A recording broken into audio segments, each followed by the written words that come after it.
Ako, si Valentin B. Bautista, isang BSHM student sa City College of Calapan, na kung tawagin ay BAL, at kasalukuyang working student sa isang fast food chain. Puyat, pagod, kulang sa tulog, at pananakit ng katawan, yan ang kadalasang nararamdaman ko sa halos araw-araw. Pag-aaral o trabaho? Ano ba ang dapat unahin? Ang palaging sumasagi sa isip ko tuwing nakakaramdam ako ng pagod. At patuloy ko pa rin tinatanong sa aking sarili na ano nga ba ang dapat unahin? Ano ba ang dapat kong gawin?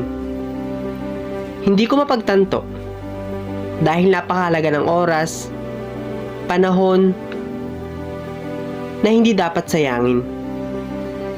Sa umaga, mga activity, proyekto, at asignatura ang dapat kong pagtuunan ng pansin. Kailangan ko itong gawin upang makapasa sa gawain.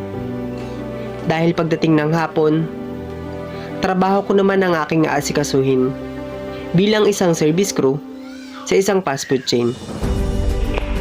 Bakit masaya magtrabaho sa fast food chain? O bakit mas pinili ko magtrabaho sa fast food habang nag-aaral ako? Isa ito sa mga tanong na laging sumasagi sa isipan ko.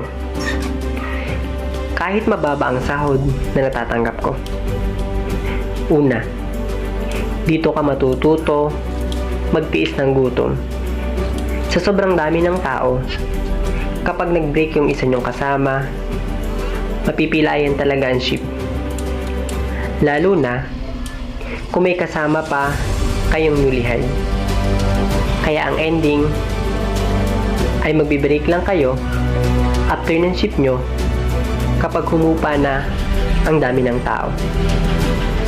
Pangalawa, dito ka matututong maging manhid sa sasabihin sa'yo ng tao. Yung tipong na late lang ng ilang minuto yung serving ng pagkain nila, iba't ibang pangungutya na ang matatanggap mo. May tipong ipapahiya ka pa sa harap ng maraming tao at ipapamukha sa iyo ang babang level ng trabaho mo. Dito ko rin naranasan ang makipag-usap sa iba't ibang klase ng tao. Yung tipong kapag hindi mo maintindihan ang sinasabi nila, ay agad may ibabato sa yung masasakit na salita. Minsan pa nga, sisigawan pa ka pa nila. Pangatlo, dito ka matututong mag-handle ng oras mo. Lalo na sa katulad kong working student. Dito ko naranasan yung mga pagkakataong hindi papasok yung kasama kong crew para sa sunod na shift. Dahil may biglaan silang lakad o biglaang exam.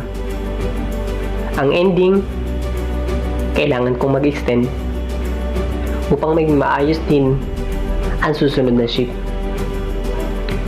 Bakit naging masaya ako bilang isang service crew? Puro naman pala pangit ang karanasan ko.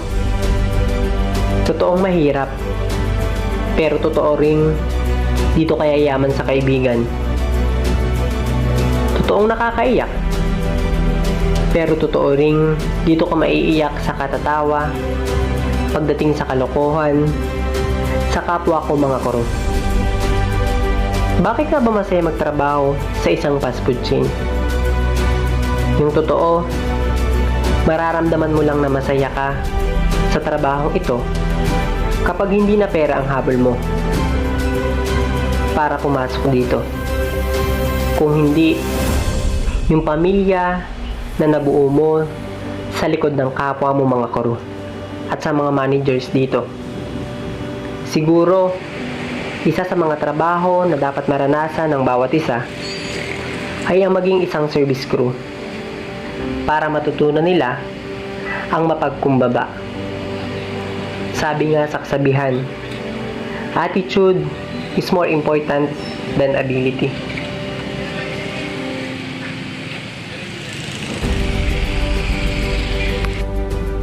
So, good morning, sir. Kamusta naman po kayo?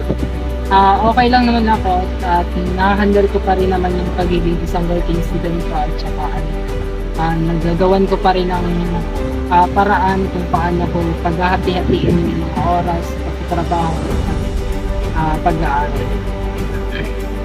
So, ano naman po ang nagtulak sa inyo or bakit po kayo nag-working student? Sa panahon ngayon na parang nag-sink in sa utak ko na kailangan kong maging working student kasi sa panahon ngayon hirap ng buhay, wala na akong magulang na isang nanay. Kailangan kong maging independent ko para maiahon ko yung tatay ko or yung pamilya ko sa kahirapan. Kung sa ganun ay makatulong ako sa mga gastusin sa bahay magkaroon ako ng magandang trabaho sa mga susunod. At ano po, paano nyo na-handle yung mga customer na may iba't ibang culture? Na-handle namin yung aming mga customers sa paraan na halimbawa meron kami ibang culture na customer katulad mga Muslim or iba't ibang sample sa Muslim. Ina-approach namin sila ng maayos na naaayon sa kanilang kultura. Halimbawa, sa pagsasuggest ng iba't ibang uri ng product, syempre, although may mga pork product kami, dapat ang isasuggest natin yung chicken na chicken product na talagang papasok yung pwede sa kanila. Pwede nilang kainin. So, bilang isang working student, ano-ano yung mga multicultural diversity ang na-encounter mo sa iyong workplace? Yun, yung halimbawa ay yung mga sa language na naman, papasok yung sa language, pag kami ay merong customer na ibang culture or hindi naman sila nakakaintindi ng language natin na Tagalog. So, ating i-aano sa ibang lingwahe sa mga halimbawa na English, ganun, para makausap natin or ma-approach natin sila ng maayos at makausap natin ang kailangan ng Meron ba kayong mga patungkol sa multicultural diversity na mayroon sa inyong kapwa, empleyado at customer?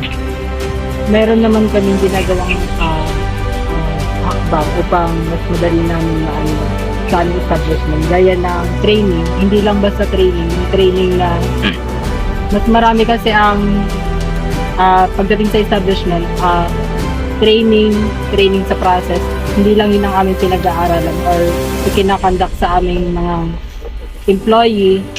Nagkakaroon din kami ng training para dun sa pakikipag-communicate or kung paano namin paano kami mag-interact sa aming customer sa iba't ibang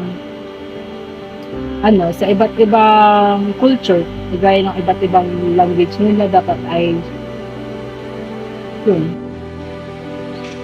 At gaano kahalaga yung pagiging open-minded mo about sa pagkakaiba-iba ng kultura ng kapwa mo empleyado at customer?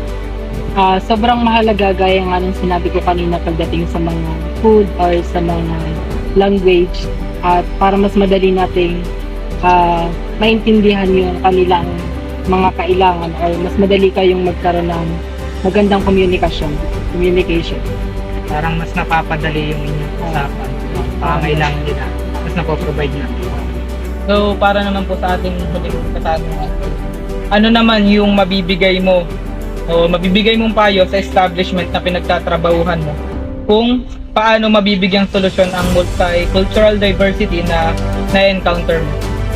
So, ang may bibigay kong payo sa aming establishment na pwedeng makatulong sa kanila or sa aming establishment ay yung pag-undergo ng training nila ay mas lalo pa nilang palawakin, or pag nasa buhay dun ng mga natutunan during training, para nang sa ganun ay mas madali nilang maintindihan, lalo na sa mga bago, kung paano makikipag-communicate sa iba't ibang uri ng iba't ibang kultura. Para na na ano namin na nakakasama namin or yan. parang kumbaga sa parang weekly or monthly magkaroon kayo ng training or dahil sa mga bago. So yun lang po. Thank you. Thank you sa Maraming salamat. kasagutan niyo.